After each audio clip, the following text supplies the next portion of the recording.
Hi, everybody.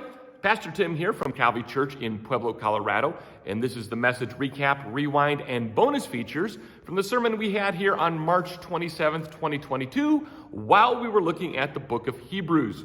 Now, we are in chapter 9 right now, and chapter 9 is all about how Jesus presents for us, finally and totally accomplished, a better tabernacle temple system than they had in the old covenant. Jesus is here to demonstrate to us not only is he a better high priest, but he presents to us a better access to God through his work as a sacrifice on our behalf. And we went through a lot of things, and I want to just highlight again some of the verses we looked at in chapter 9 of Hebrews, verse 11 through 14. Let me just read those again. It says, "But when Christ appeared as a high priest of the good things that have come, men through the greater and more perfect tent, not made with hands, that is, not of this creation, he entered once for all into the holy place, not by means of the blood of goats and calves, but by the means of his own blood, thus securing an eternal redemption."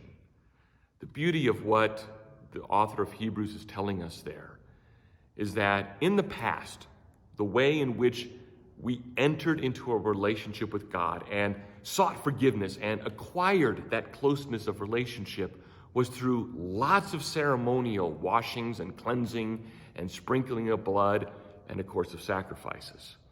And it still meant the person bringing that sacrifice to God, the high priest, once a year through the Holy of Holies, still very distant. Yes, our sins were forgiven in anticipation of the work that Jesus Christ brought to us, but we still were distant. Jesus breaks down the distance that the old system of sacrifices and rituals and ceremonies and holy days presented. He broke those down, and there is no need to hold on to those anymore because he presents to us an eternal redemption. Not a renewed redemption that had to happen every year or every time you sinned, but it is an eternally solid redemption that he presents to us every single moment. It doesn't have to be redone, and it doesn't have to be done again. He's done it once for all. And that's what leads the author into these two beautiful statements in verse 13 and 14.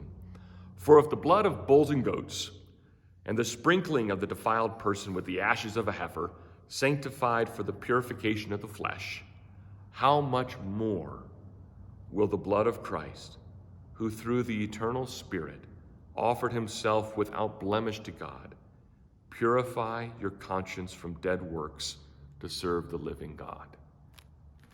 The author works from this analogy of lesser to greater.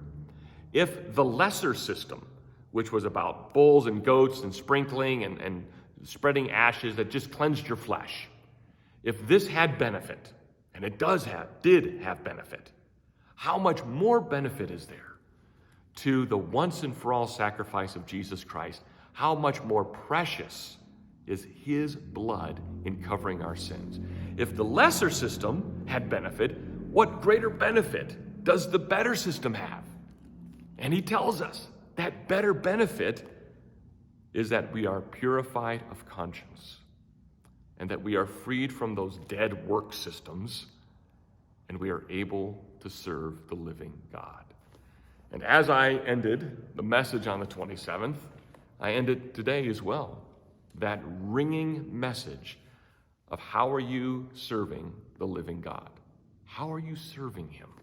How are you demonstrating to the world around you, to your family, even between your relationship with him? How are you serving this living God?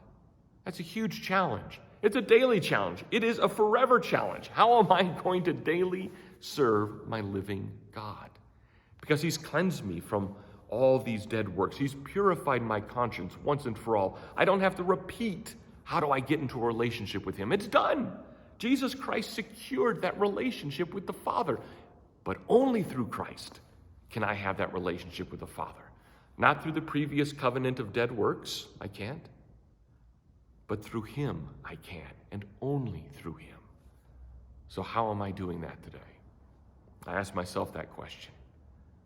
How am I serving the living God today?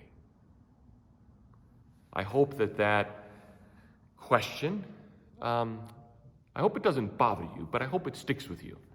I hope that it's on your mind a lot, because that is, in essence, how we are to live our life daily before God.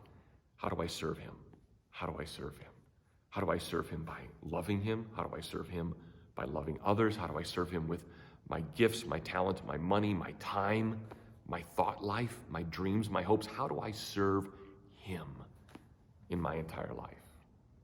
I hope to see you next week as we look at chapter 10 in Hebrews, either here at Calvary Church in Pueblo or even online or through these quick little recap, rewind, and bonus feature messages. Until then, may you serve the living God today. Bye.